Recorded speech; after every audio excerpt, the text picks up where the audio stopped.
There's one thing nobody tells you about being a dad over 40, and it's the one thing that makes or breaks your connection with your kids. Now, I'm 46 with two kids just 18 months apart, and my son's 14 now, like full teenager. But 3 years ago, we were strangers in the same house. But today, we have a rock solid relationship.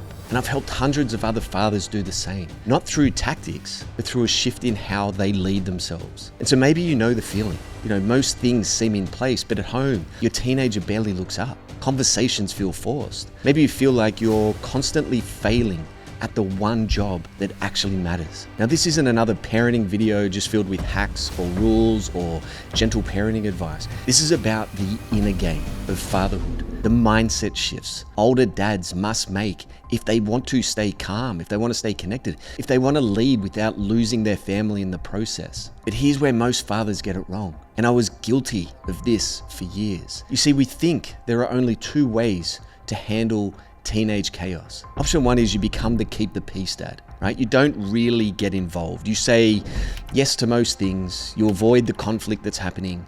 You let things slide because you don't want to be the bad guy. And you tell yourself you're just being understanding. Then there's option two. You go full drill sergeant. You lay down the law, you demand respect, you hold the line because that's what fathers do. But here's where it gets interesting. What if I told you both these dads are making the exact same mistake and it has nothing to do with their parenting style? You see, both approaches are the same thing, just in different packaging. They're both reactive and they both come from internal chaos. And both scream one thing to your kids: Dad doesn't have his shit together. Think about it. When you collapse into nice guy mode, it's because you're afraid of conflict. Or when you explode into that control mode, it's because you're afraid of losing authority. Now, either way, you're operating from fear. And your kids, dude, they feel it, brother. And this is what no one talks about. Because your kids, at the end of the day, man, they don't follow rules. They don't listen to your lectures. Instead, they respond to your energy. And when you're internally scattered,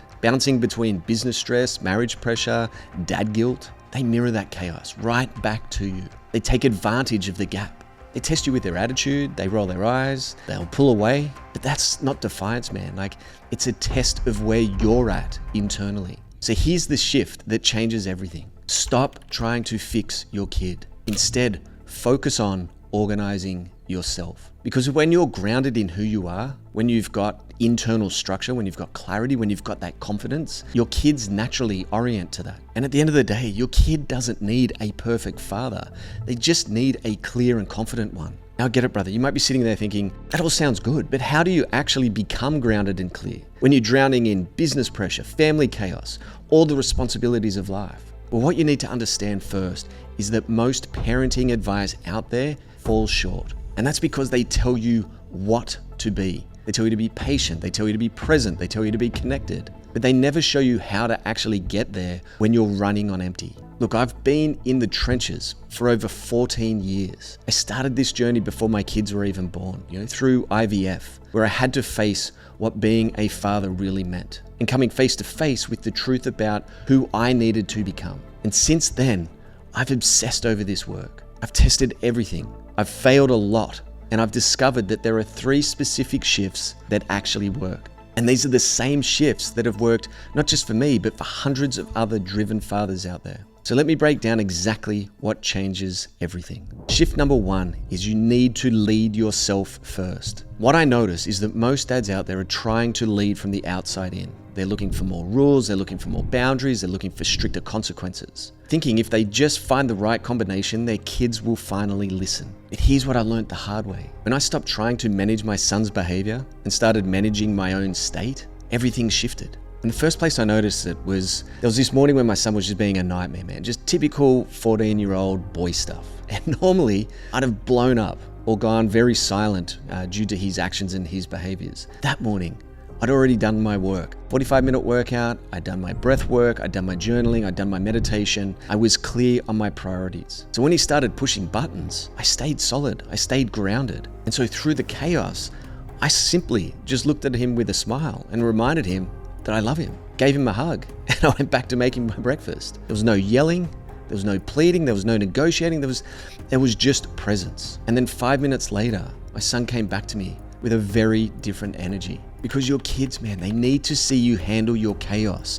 before they'll trust you with theirs. And so your self-leadership is the lesson here. Shift number 2 is this. Control is insecurity in disguise. Now, this second shift stings a little, right? Because every time you feel that urge to control your kids, that's not out of strength, man. That's out of fear. I want you to think about this. Like, when do you feel the need to be in full control? It's usually when they challenge your authority, or when they make choices you don't like, or when they remind you of your own failures. And I remember when my daughter came to me to tell me she was quitting the flute after 5 years of work. Now, normally, I would have lost it because I would have given lectures about the commitment, the discipline, the wasting talent, all these things that need to happen in order to stay focused and stay on top of getting this to work. But when I sat with it, what I realized, the thing that I was frustrated with, is that her giving up was just a direct reflection of my own shortcomings. And so my control wasn't about her. It was about my own unresolved stuff. Because when you're secure in who you are, when you've faced your own demons, you don't need the control. You can guide without feeling like you have to control every decision, because your kids don't need someone to dictate their life. They need a man who's doing the inner work that can guide them with confidence. And then shift number 3 is your state sets the standard. This is how you show up at home because it's impacting how everyone else is. If you're stressed, they're going to feel it. If you're disconnected, they're going to mirror it. If you're uncertain, they act out. But when you're dialed in, when you're operating from a place of clarity, of purpose and presence, the whole house shifts. I call it the airport test. You know when you're at the airport, right? And you see some dad losing his mind at his kids, and his kids are melting down too. Then you look around and you see another dad, and there's still chaos happening, but he's solid, he's calm. And his kids, like, they're chill as well. Same airport, same delays, different internal operating systems. And this is what I call generational leadership. Because your kids don't become who you tell them to be. They become who you are. And here's the kicker, man. When you finally get this, fatherhood stops feeling like pressure. Like, it becomes powerful. It becomes enjoyable because you're not trying to control outcomes anymore.